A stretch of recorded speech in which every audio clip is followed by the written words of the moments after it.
tidak pakai lama, segera copot PTDH dan kemudian proses pidana. Kapolres harus mampu menegur anggotanya yang di level polsek. Demikian juga Kapolda harus melakukan, tidak ragu-ragu untuk melakukan tindakan tegas. Karena ini untuk kepentingan organisasi. Pesan menohok Jenderal Listio Sigit Prabowo kepada anggotanya. Kapolri Jenderal Listio Sigit Prabowo mengatakan sinergitas dan solidaritas TNI Polri merupakan kunci sukses untuk menghadapi segala bentuk ancaman bagi kedaulatan negara kesatuan Republik Indonesia. Tentunya, sinergitas dan solidaritas ini terus dibangun dari mulai awal dan sampai kapanpun. Ini menjadi kekuatan yang harus dipelihara. Karena kunci utama untuk sukses di dalam menghadapi ancaman baik kedaulatan negara, luar dan dalam negeri maupun ancaman Kamtibmas, itu kunci utama sukses melawan ancaman tersebut. Solidaritas dan sinergitas, ungkap Jenderal Listio Sigit Prabowo, Kamis 28 Oktober 2021. Sigit Prabowo yang hadir bersama Panglima TNI Marsikal TNI Hadi Cahyanto, sinergitas dan solidaritas TNI Polri dibentuk sejak dini melalui kegiatan Diksar Integrasi Akademi TNI dan Akpol Polri. Sebagaimana disampaikannya, bahwa sinergitas dan solidaritas TNI Polri tersebut harus terus dibangun mulai dari awal sampai kapanpun, karena menjadi kekuatan NKRI untuk menjaga kedaulatannya.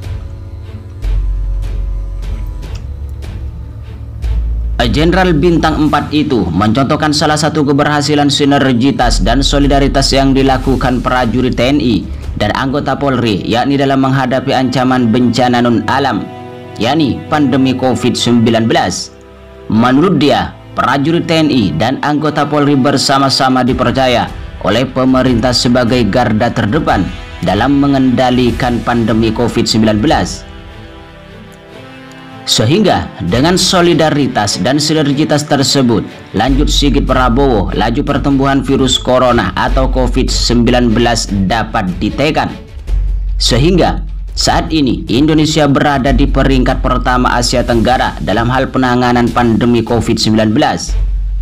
Ini sudah dibuktikan dalam menghadapi beberapa ancaman yang ada, termasuk terakhir bagaimana sinergitas dan solidaritas TNI Polri sebagai garda terdepan tentunya dengan hal lain bersama-sama menanggulangi pandemi COVID-19.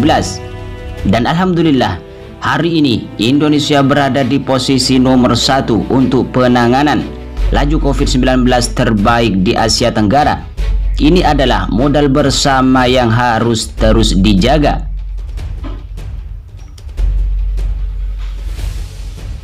Kapolri Jenderal Listio Sigit Prabowo mengingatkan bahwa pemimpin harus menjadi teladan bagi bawahan.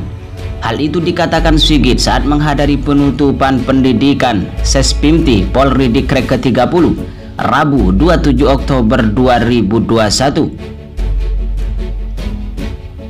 Sigit Prabowo mengutip peribahasa ikan busuk mulai dari kepala, atau dengan kata lain, segala permasalahan internal di kepolisian dapat terjadi karena pimpinannya bermasalah atau tidak mampu menjadi teladan bagi jajarannya.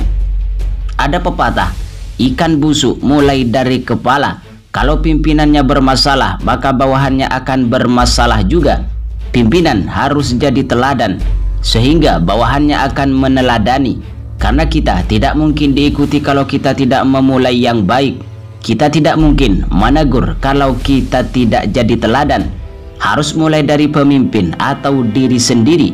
Ini yang saya harapkan rekan-rekan mampu memahami. Hal yang dijalankan penuh keikhlasan akan menjadi sebuah keikhlasan. Tolong ini diimplementasikan, bukan hanya teori dan pepatah, ungkap Jenderal Kapolri Jenderal Listio Sigit Prabowo. Sebagai orang nomor 1 di Korps Bayangkara, Sigit Prabowo memastikan dirinya beserta pejabat utama Mabes Polri memiliki komitmen untuk memberikan penghargaan bagi personel yang menjalankan tugasnya dengan baik dan bekerja keras untuk melayani serta mengayomi masyarakat. Namun, apabila ada personel Polri yang tidak menjalankan tugasnya dengan baik atau melanggar aturan yang ada, dia menegaskan akan memberikan sanksi. Bahkan dia tidak ragu untuk menindak tegas pemimpinnya apabila tidak mampu menjadi tauladan bagi jajarannya apabila kedepannya masih melanggar aturan. Jenderal Listio Sigit Prabowo menekankan kepada seluruh perwira lulusan tersebut untuk bisa menjadi pemimpin yang mengayomi dan melayani bagi warga dan anggotanya. Jadilah pemimpin yang melayani, pemimpin yang bisa melayani dan menempatkan anggota dan masyarakat sebagai prioritas. Jangan hanya memerintah tapi tidak tahu kesulitan, ini menjadi masalah. Dia mengatakan menjadi seorang pemimpin harus memiliki sifat dan sikap yang kuat, menguasai lapangan, bergerak cepat, responsif, peka terhadap perubahan, dan berani keluar dari zona nyaman. Tidak hanya itu, ex-Kabar Eskrim Polri ini menegaskan seorang pemimpin harus mau turun ke bawah untuk mendengarkan secara langsung aspirasi dari masyarakat dan anggotanya. Sigit menyebut, dalam menjalankan tugas, pemimpin tidak boleh mudah terpancing emosinya, karena hal itu dapat berpengaruh pada tindakan yang tidak diinginkan oleh masyarakat. Menurutnya, pemimpin harus menjadi teladan bagi semua pihak, sebagaimana semangat dari lahirnya konsep presesi. Ex-Kadif Propam Polri ini mengungkapkan, konsep presesi ini kemudian bisa dirasakan oleh masyarakat dan internal kepolisian apabila benar-benar diimplementasikan dengan baik.